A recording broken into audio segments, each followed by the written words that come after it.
Olá pessoal, boa noite, professor Rafael Rocha aí na área. A gente vai fazer a correção da prova de legislação tributária estadual, tá?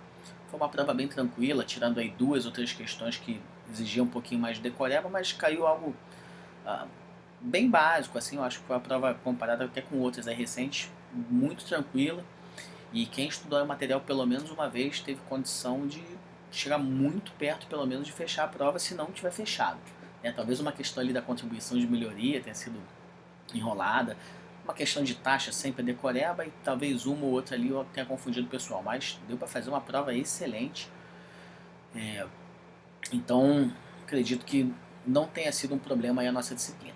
Tá? A gente vai dar uma olhadinha nas questões, eu procurei colocar o fundamento legal de cada questão para facilitar. Tá? Vamos lá.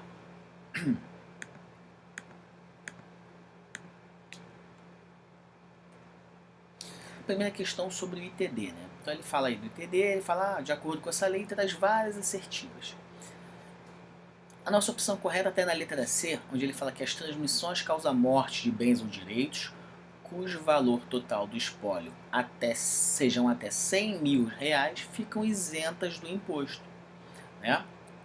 Então, foi um assunto que eu comentei bastante na aula. Falei, olha, tem que ficar atento à hipótese de isenção, isso daí tem que saber que vai cair na prova, né? Especialmente é muito fácil a gente até enfatizar na videoaula essas coisas que dá para falar desse jeito, é mais fácil. Então, quem viu a videoaula então sabe que falei, pô, isso daí vai cair isso. Falei, vai cair a questão de saber quando que o imposto é devido à Bahia, e caiu também.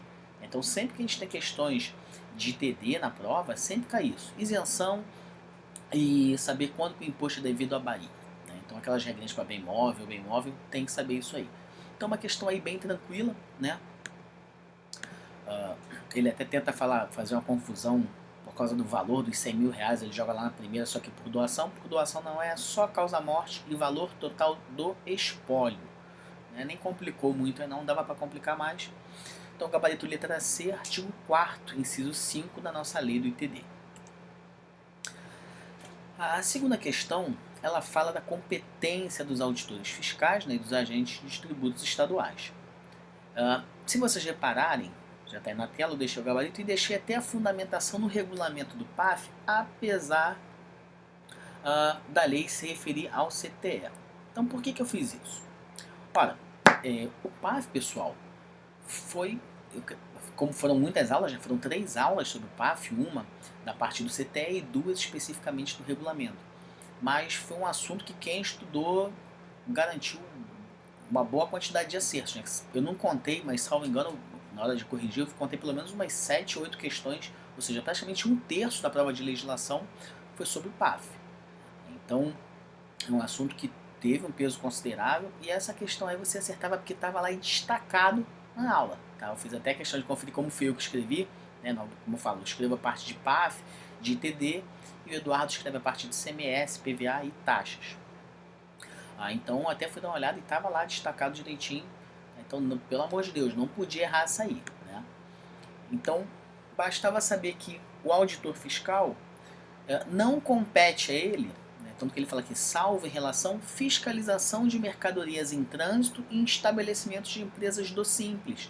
Por quê? Porque fiscalização de mercadorias em trânsito e de estabelecimentos do Simples vai competir aos agentes de tributos estaduais. Tá? Então, molezinha 32, letra A, como eu falei, eu indiquei até no regulamento do PAF para facilitar aí a consulta, já que eu sabia que tinha escrito sobre isso, foi fácil indicar lá. Mais uma vez, e também, obviamente, pessoal, eu indiquei porque não havia divergência com o CTE, né? Até falei dessa questão de, às vezes o regulamento do PAF tem a diferença com o CTE em alguns pontos. Não caiu nenhuma questão polêmica nesse sentido, como eu já havia advertido, eu não acreditava que ia cair alguma questão nesse estilo, né? Eu falei isso, olha, eu não acredito que a banca vai querer se complicar, porque tinha a questão do prazo da impugnação, quando é notificação fiscal, quando é por meio de auto de infração, no CTE dizia uma coisa, no regulamento outra. Eu falei, olha, eu não acredito que isso vai ser pedido. Aí de fato não foi. Então vamos voltar lá. De novo, mais uma questão de PAF aí. Ele fala que o processo administrativo fiscal para a solução de litígios instaura-se quando da apresentação. Essa também é uma questão que não dava para errar. né? Poxa, pelo amor de Deus, pessoal, falei isso nos 3 PDFs de PAF. Tinha questão sobre o assunto nos 3 PDFs de PAF. Falei isso nas 3 videoaulas de PAF. Falei, não tem como errar isso, hein? Você tem que saber a diferença, porque ele sempre procura confundir diferença de início de processo com início de procedimento. Aí eu falei, o que é o processo? O processo é quando se instaura um litígio, né? Quando você tem uma controvérsia. O processo, então, deve ser sempre iniciado ou pela impugnação do lançamento feito por auto ou por notificação fiscal, ou então impugnação de alguma medida, de alguma exigência feita pelo fisco, né?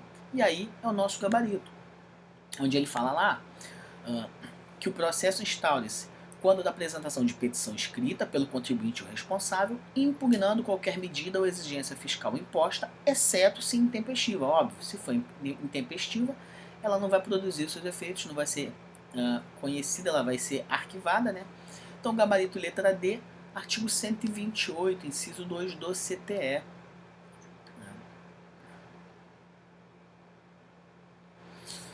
E aí, mais uma no regulamento do PAF. Algumas coisas, pessoal, quando não tem divergência, eu coloquei ou como regulamento ou como CTE, mas podem ficar tranquilos que não vai ter divergência nenhuma entre CTE e o regulamento nesses pontos. E aí, de novo, ele fala, de acordo com o regulamento, ele ia falando aqui de a questão sobre informação fiscal, né? O que é a informação fiscal, para a gente dar uma relembrada? Informação fiscal é aquela informação que é ser produzida pelo fiscal autuante para contrapor os argumentos apresentados pelo sujeito passivo por ocasião da impugnação, né? Então ele fez o auto, o sujeito passivo impugnou, manda para o autuante fazer ali a informação fiscal, que aí ele já vai rebater aqueles argumentos ali, tá?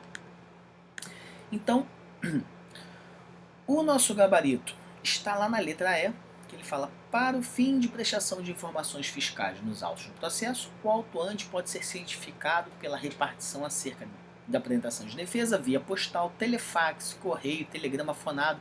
Teve gente aí que ficou confusa esse negócio de telegrama fonado, mas está tudo isso lá no 127, parágrafo 1º do regulamento, tá? E eu vi aqui algumas outras alternativas, tipo, ó, se o a letra C dizia assim, se o autuante, no momento de produzir informação, não mais estiver em exercício na inspetoria, a autoridade encaminha para a repartição em que ele estiver exercendo a função, negativo, né?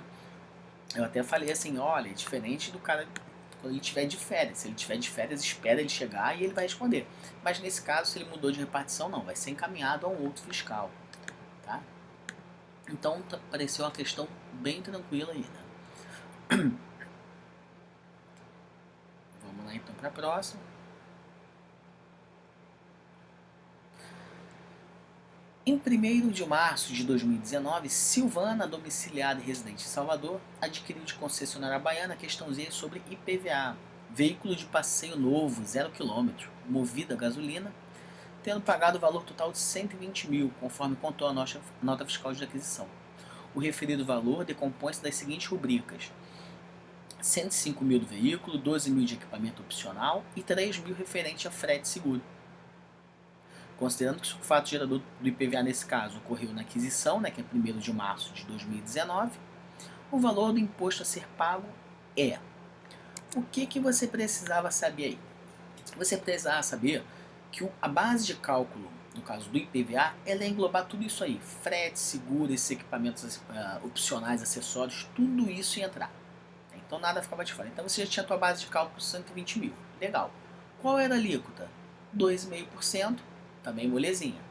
E aí, chegou, fez a conta, Rafael, deu 3 mil. E pode ter ido no 3 mil e dançou.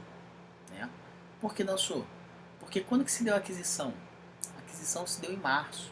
No caso de veículo novo, né, na aquisição de veículo novo, tem que se calcular o imposto proporcional. Então, se você tem somente, nesse caso, de março a dezembro, a gente só tem 10 meses. Então, chegou no 3 mil, né, que seria o valor, 3 mil você faz vezes 10 e divide por 12. Você tinha que calcular o proporcional. Nesse caso, a gente chegaria em R$ 2.500, tá? E aí a gabarito letra B, a base legal, artigo 7º, inciso 1, combinado com o parágrafo 4º lá da lei do IPVA. 36. A lei 11.631, falando de taxas estaduais no âmbito do estado da Bahia, E aí, de acordo com essa lei, primeiro eu vou no gabarito, depois eu vou falar da maldade aí da banca. Gabarito letra D.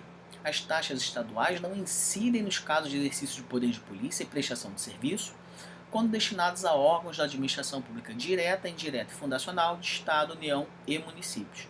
Artigo 2º da nossa lei lá de taxas. E aí, olha a letra A, ele fala lá, a taxa, exercício, blá blá blá blá, órgão competente de outra unidade da federação ou outro país. Opa, outro país, já para que tá errado. Beleza. Aí depois ele vai tentar te enganar com a taxa de incêndio. Ele vai falar taxa de incêndio, referente exigida, não se estendendo aos seus distritos e municípios vizinhos. Tá errado. Se estende sim.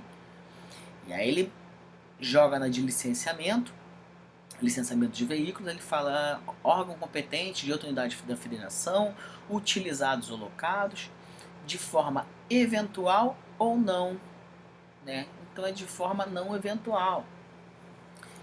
E na E é que ele faz a maior maldade de todas, que eu acredito, né? E ele tira aquele outro país, ele fala, será exigida taxa de incêndio relativamente imóveis localizados no município do estado que possuem unidade de corpo de bombeiro que preste de serviço de prevenção e extinção de incêndio, estendendo-se aos distritos e municípios vizinhos. Até aí está correto.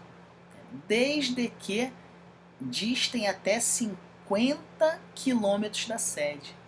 Desde que distem até 35 quilômetros da sede. Então, aí a banca, né, jogou sujo. Se você não tivesse muito convicto daquela situação ali, da letra D, né, falando que não incide sobre serviços prestados a órgão da administração pública, direta, indireta e fundacional, provavelmente você ia ficar enrolado aí, né? Beleza? Então, gabarito letra D. Questão 37. O regulamento do PAF contempla regras relativas à prova e sua produção. De acordo com o regulamento, gabarito letra B pode ser pedida a entrega ou exibição do documento ou de coisa que se encontre em poder da parte contrária. Sem dúvida, gabarito letra B, artigo 144 do PAF. E aí nas outras opções ele foi só trocando palavras, né, fazendo um joguinho de palavras. A letra A ele fala aí, entrega ou exibição de documento ou coisa pode ser negada. Não. O fato alegado por uma das partes, quando a outra não contestar, será admitido como verídico, independentemente do que resulte da análise do conjunto de provas? De forma alguma, né? Exceto se o conjunto de provas provar o contrário disso. A simples negativa do documento de infração desonera o sujeito passivo de elidir a presunção de legitimidade da atuação? Negativo, não desonera. E a recusa de qualquer parte em comprovar fato controverso, com o elemento probatório de que necessariamente disponha, não importa em presunção de veracidade? Negativo. Se ela se recusou e tem esse elemento para fazer prova, né, do fato controverso, e ela deixou de fazer, ela se recusou, então importa em presunção de veracidade. Portanto, bem tranquila essa daí, gabarito letra B. Mais uma questão de PAF aí, né? E aí, ITD. O único fala que Joelmir viúvo faleceu em 2008 sem deixar testamento. O único bem que ele deixou foi um prédio residencial em que vivia com 3 filhos e sua enteada, que nunca foi adotada por ele. A enteada, filha só da mãe lá, que ele nunca adotou. Ou seja, em tese não é filha dele mesmo. E aí a banca, vocês vão perceber que a banca faz essa maldade. Ela colocou isso aí para confundir mesmo. Aí ele fala que o ITD estará isenta do imposto desde que constitua o único bem do espólio, seu valor legal ou seu valor seja igual ou inferior a 170 mil, a sucessão concorra apenas o cônjuge ou filhos do decújo e fique comprovado que os herdeiros são proprietários de outro imóvel. Então, exatamente, se na sucessão concorrerem só o cônjuge, no caso já não é porque ele é viúvo, mas vão concorrer só os filhos dele, que de fato são só os filhos legais dele, né? A enteada, no caso, não vai entrar, então não há prejuízo nenhum, não há que se falar em perda de isenção, porque ela não vai concorrer. Então a questão tentou realmente dar uma confundida, mas quem tinha estudado aí, eu acho que tirou de letra essa daí também. Né? Até porque as outras opções eram bem absurdas, então nem deixava Até falei isso na aula, né? Eu falei assim, olha, não precisa se preocupar muito com a parte de direito civil, porque se eu tiver que explicar direito civil para falar de TD, eu vou ter que fazer uma aula inteira de direito civil. São muitos conceitos. Então a banca não tentou complicar na parte de direito civil, ela só deu essa informaçãozinha para confundir, mas se você não lesse nada do enunciado e fosse só para as alternativas, você mataria a questão numa boa, tá? Então, gabarito letra B, artigo 4º, inciso 2º da Lei do ITD. 39. A Lei Estadual 6348 sobre PVA dispõe que, tá bem fácil essa, gabarito letra A, são isentos do pagamento do imposto veículos utilizados como ambulância no combate a incêndio, desde que não haja cobrança pelo serviço, tá? Então, uma lição que fica aí, não só por acaso quem não for aprovado nesse concurso, pessoal, especialmente TD e PVA, tem que saber essa questão de isenção. Vocês podem reparar que sempre vai cair um assuntozinho. No caso do ITD cai muito aquela questão da sujeição ativa. No IPVA eu sei que cai bastante momento, né, do ocorrência do fato gerador, aquele cálculo ali. Então era importante você saber que o fato gerador acontecia na aquisição do veículo novo, que você tinha cálculo óbito proporcional. Né? IPVA também cai mais alíquota do que ITCMD, no caso ITD. Mas então são assuntos bem básicos, não tem que se prender muito àquela parte de obrigação acessória, que isso cai quase nunca, né? Inclusive tem uma questão aí de TD que ela cobrou um assunto que praticamente não é cobrado, assim, se eu não me engano, de 130 questões mais ou menos de ITD que eu tinha analisado, tinha uma ou duas questões sobre esse assunto que são multas, né? E apareceu uma questão de multa aí de TD, a gente vai ver, tá? E aí, pessoal, a próxima questão é justamente essa problemática aí, né? Então vamos dar uma olhadinha aí. Questão 40. Ele fala lá que o Rodrigo, domiciliado em Feira de Santana, recebeu em doação joias no valor de 1 milhão. Com a finalidade de pagar menos ITD, os irmãos declararam ao fisco de maneira intencional e fraudulenta que os referidos bens valiam apenas 200 mil. De acordo com a lei estadual, o fisco baiano, e aí tinha uma maldade suja, né? Como, se eu não me engano, como eu tinha falado, são duas questões que eu vi sobre o tema. Dessa vez, a banca não se contentou em cobrar a penalidade, que era de 100%. Então, a pessoa que resolveu a prova até marcou essa opção. O problema é que no artigo seguinte, 13A, tinha algumas reduções de penalidade, né? E aí se aplica exatamente essa redução aí, é que se refere à opção B.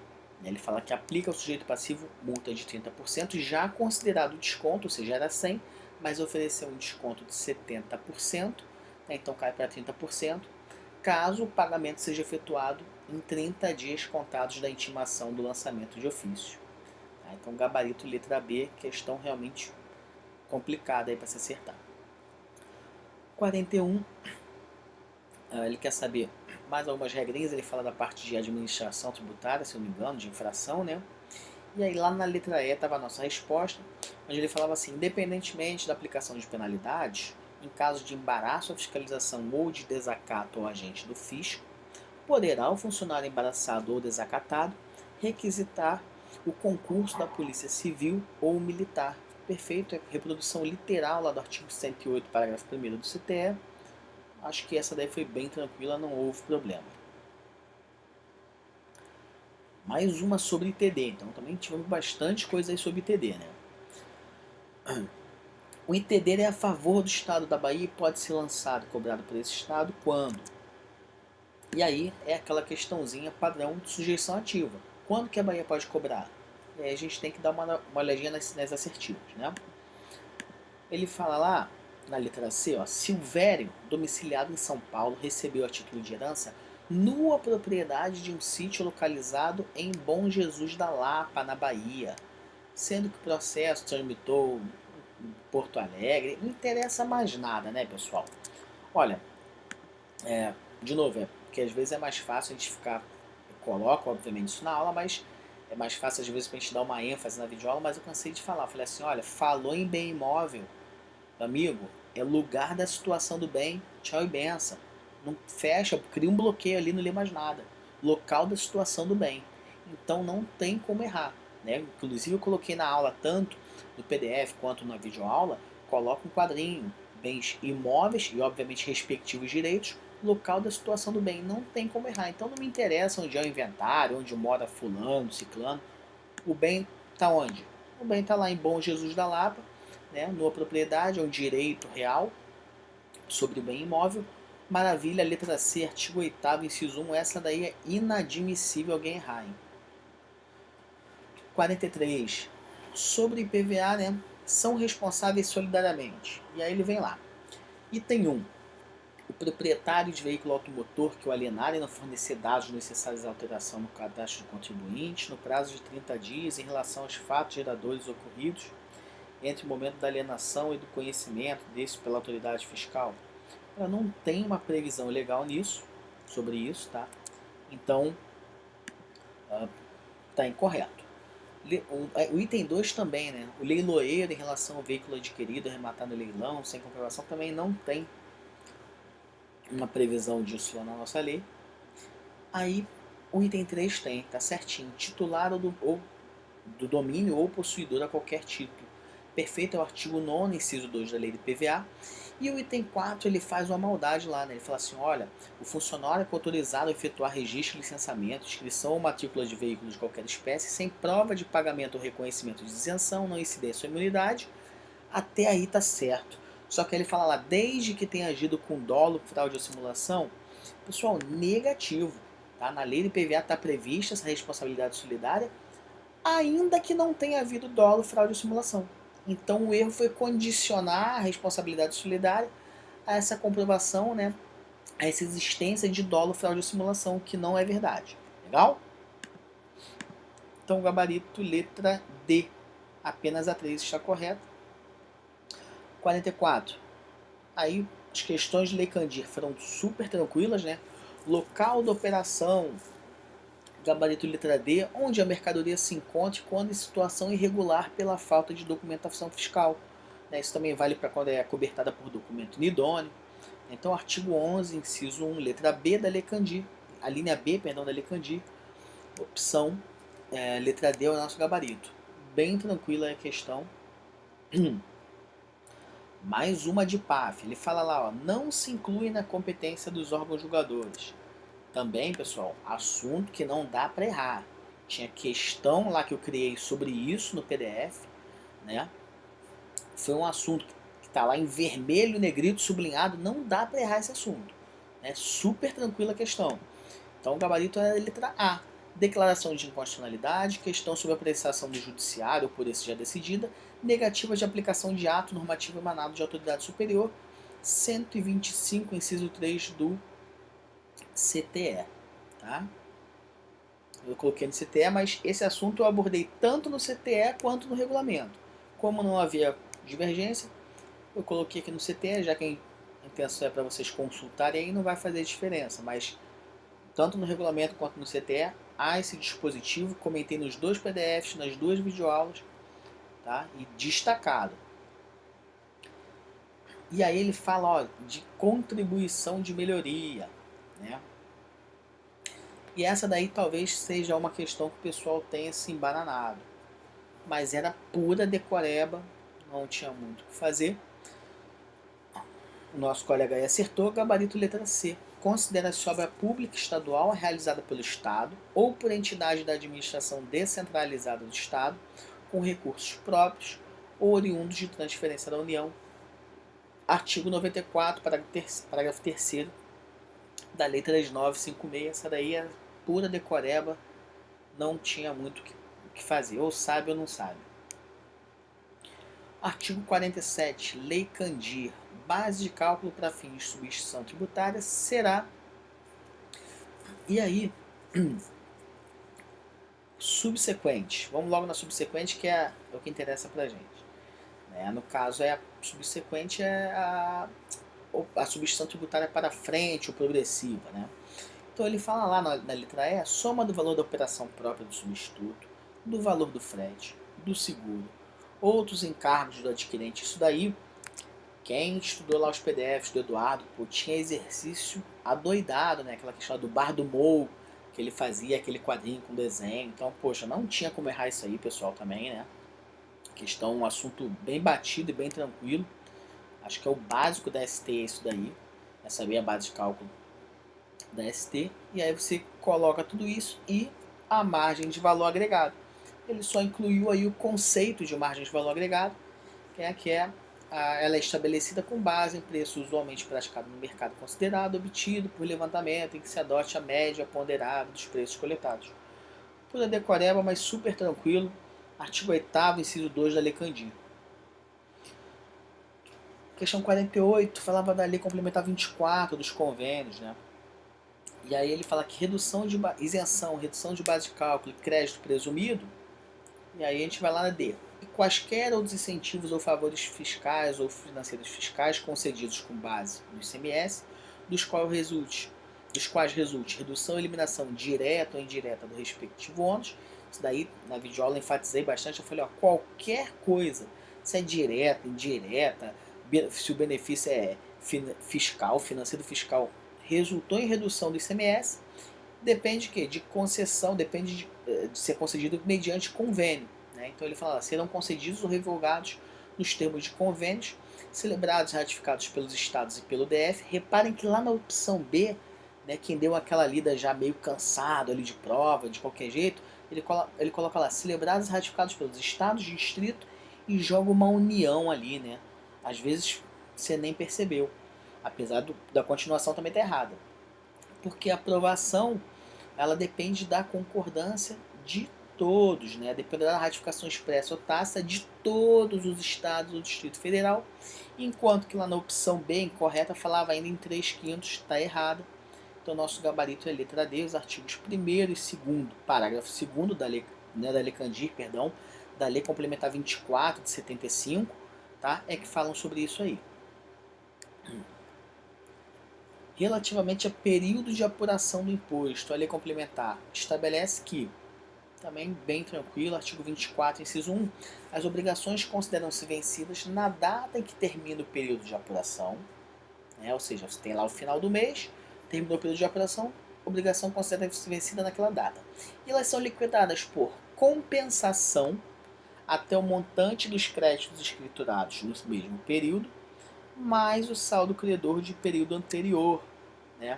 Então ele está me dizendo que eu tenho lá meu débito.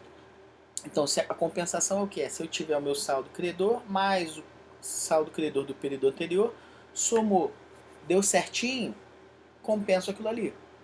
Ou mediante o pagamento, né? Caso meus créditos não sejam suficientes para compensar o meu débito, se for o caso, mediante pagamento em dinheiro, né? Então, quando a gente fala da compensação, normalmente é isso, é crédito igual a débito, né? E aí compensa, dá certinho. Se tiver mais crédito, Rafael, se tiver mais crédito, beleza, você vai liquidar, né? Vai compensar, só que você vai ter um saldo credor para levar para o período seguinte, né? No caso agora, se você tem um crédito menor que o teu débito, você abate essa parte, mas você recolhe em dinheiro, tá? A diferença, obviamente. Então, voltando aí, artigo 49, perdão, questão 49, gabarito, letra A, artigo 24, inciso 1.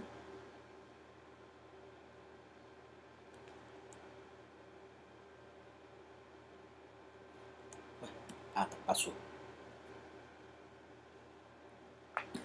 50. João, antes do período de férias escolares, levou seus 3 filhos, Manuel, Joaquim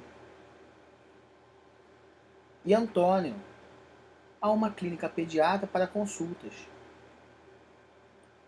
Pelas 3 consultas, pagou R$ 450 pela aquisição de 2 frascos de vitamina injetável, pegou R$ 300 pela aplicação de injeção com 2 vitaminas compradas, mais a aplicação de uma terceira com vitamina que ele já tinha,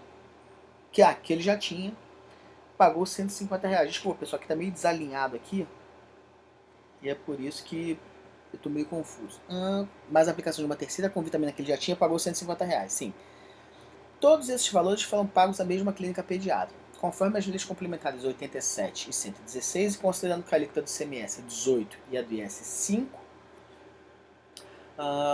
e que ainda existem benefícios tributários ou regimes específicos de tributação, o valor da soma do imposto devido relativamente a ambos os impostos Então aí a gente tem uma situaçãozinha prática, né? Eu gosto desse tipo de questão, onde ele faz você pensar. Então você tem lá, consultas R$ 450, frascos de vitamina R$ 300, aplicação da injeção R$ 150. Né? E aí a gente precisava saber o quê? O que estava sujeito à incidência do CMS e o que estava sujeito à incidência do ISS. A compra do frasco de vitamina é moleza, né? A gente sabe que é o ICMS, é mercadoria. E nos outros dois, basicamente a gente está falando de prestação de serviço, previsto lá na Lei Complementar 116, né? Na lista anexa de serviço. E eu fiz questão de colocar os itens, que teve até comentou comigo, falou, poxa, será que essa parte de injeção, né? Se pedir para injeção, conta?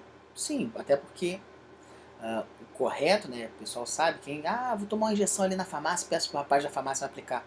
Na verdade, tem uma norma, não sei agora, obviamente, isso é uma resolução, isso daí o pessoal de saúde vai saber, mas que só permite que enfermeiro aplique aquela injeção em você. Né? Então, seria, no caso, um serviço de enfermagem, que é o item 406 da Lei Complementar 116. Tá? Então, os itens 403 e 406 são os fundamentos aí. O 403, o fundamento da consulta, 406, o fundamento da aplicação de injeção, e os R$ 300 você vai tributar pelo ICMS. Né? Então daria aí 450 mais 150, R$ 600, sujeito à alíquota de 5% do ISS, isso te dá R$ 30. R$ 300 a alíquota 18 dá 54. 54 mais 30, R$ 84. Nosso colega aí acertou, gabarito letra C. 51. Base de cálculo de ICMS na hipótese de desembaraço aduaneiro de mercadorias importadas. Também é questão que não dá para errar, né? Com base na Lei Candir. Mercadoria importada entra tudo. Soma do valor da mercadoria constante na DI, né, no documento de importação, mais o imposto de importação, mais IPI, mais IOF, mais quaisquer outros impostos, taxas, contribuições e despesas aduaneiras. Tá? Então quem já teve a curiosidade de ver a DI, pode perceber que vem tudo isso. Né? Vem lá PIS, COFINS, tudo isso entra na base de cálculo de ICMS na importação. Beleza? E obviamente o montante do próprio imposto. Né? Que ele nem colocou aqui, mas o montante do próprio imposto também se inclui na base de cálculo do ICMS. Mas tudo bem, mais correta realmente é a letra B, artigo 13, inciso 5 da Lei Candir. 52. Para efeito de pagamento do imposto, quando for difícil a apuração do valor real da operação, a Lei Estadual do ICMS prevê expressamente que a base de cálculo do imposto pode ser fixada mediante pauta fiscal, de acordo com a média de preço praticada no Estado, relativamente às operações com. E aí tá uma daquelas questões que, particularmente, eu acho bem decoreba, né, de um assunto que não é dos mais agradáveis, que é a questão da pauta fiscal. Tinha que ter decorado, não tem? Dá para entender? Não dá. É pura decoreba. Nosso gabarito aí era a letra B. Produtos extrativos ou de uso em construção civil, em cuja fabricação barro cozido seja utilizada como matéria-prima. Então, gabarito letra B, artigo 19, inciso 2 e 3 da nossa lei do ICMS.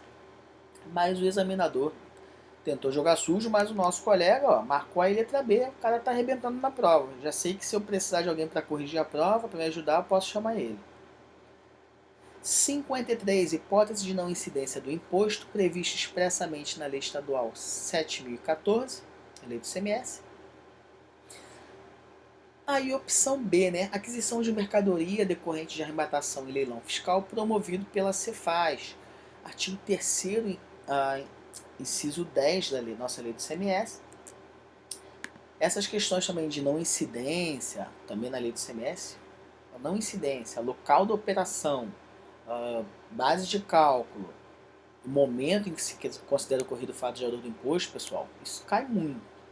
Né? Isso daí é a essência do negócio. Vocês podem perceber que uma ou outra questão foge. A gente viu ali da pauta fiscal, né? Tem a de taxa, de contribuição de melhoria, mas o grosso é esse assunto aí, pessoal.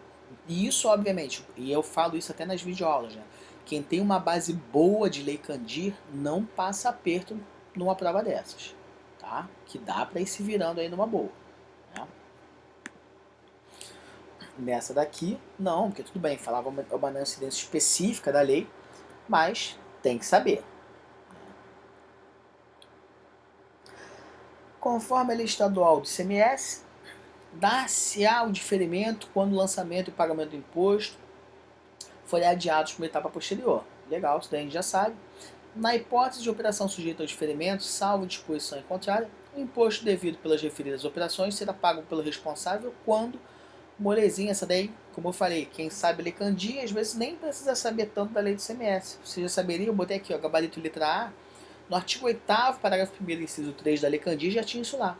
Quando ocorrer qualquer saída ou evento que impossibilite a ocorrência do fato determinante do pagamento do imposto.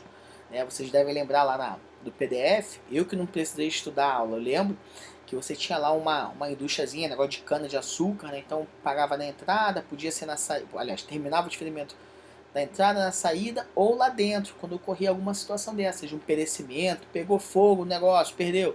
Legal, também vai se encerrar o diferimento nesse momento. Então a gente tinha, eram 3 momentos, entrada, saída ou nessa situação, quando ocorresse algum evento que impossibilitasse a ocorrência do fato determinante do pagamento do imposto. Gabarito letra A,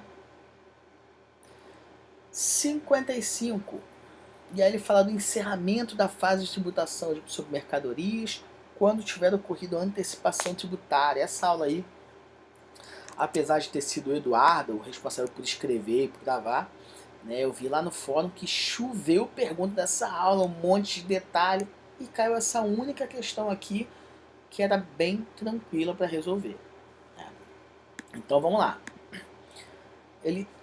Tal encerramento implica que, salvo disposição em contrária, com a realização efetiva do fato gerador presumido, não caberá a exigência de complementação do imposto, ainda que o valor da operação tenha sido superior ao adotado como base de cálculo para fins de antecipação, ressalvadas as hipóteses de erro ou a necessidade de correção. É o artigo 9º, parágrafo único da lei do ICMS, está lá direitinho. Né? Então, era uma única situação dessa questão de antecipação do imposto, que o pessoal ficou numa baita dúvida, perguntou pra caramba, só caiu isso aí, tá?